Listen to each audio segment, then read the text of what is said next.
Thank you very much, Mr. Speaker. Yesterday in this House, the Premier told Albertans, and I quote, "There is no crisis in healthcare." How the leader of this province can say something that's so out of touch with what Albertans are thinking is beyond my comprehension. But I invite him to visit emergency rooms and our hospital wards with overflowing patients and waiting hours that are beyond belief in terms of the time. And will he look those patients in the eyes and apologize to him? Speaker, I stand by my word. I said yesterday there's no crisis. There are challenges, obviously, in various components of delivering health care in the province.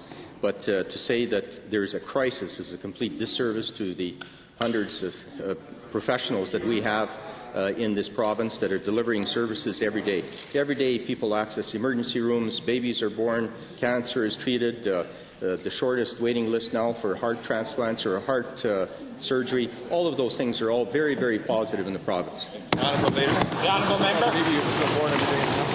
Well, that explanation is just simply not good enough to Albertans. The only MLA who's an ER doctor had indicated that it was a crisis. Other doctors have said it's a crisis, but you're in denial. You have to guard against self-deception. All you have is a 5-year plan, a Christmas wish list. I want to give the Premier, in fairness, another opportunity to retract his statement that there is no crisis in health care. The Honourable Premier.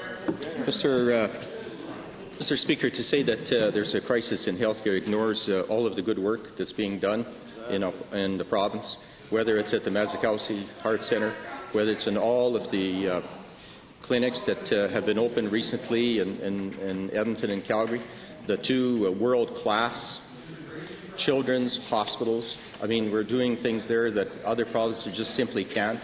People are coming here from other provinces for certain surgeries that can't be done in their province. And like I said before, only 1 of 3 burn units in all of the world is here in the city of the honourable member. Thank you, Mr. Speaker. Today in the newspaper, the AMA's Dr. Paul Parks and Dr. Felix Sobelman wrote a letter where they said the crisis has not abated.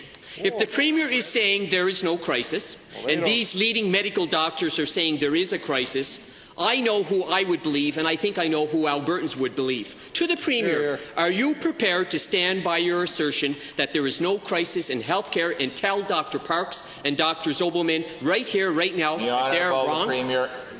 Mr. Speaker, as I said, there is no crisis. And, you know, just recently the Canadian Institute of Health Information released a report that reconfirms the fact that Alberta, by far, is the most attractive place in Canada to attract physicians. Over the past decade, we've seen an increase in physicians, an increase of over 52%.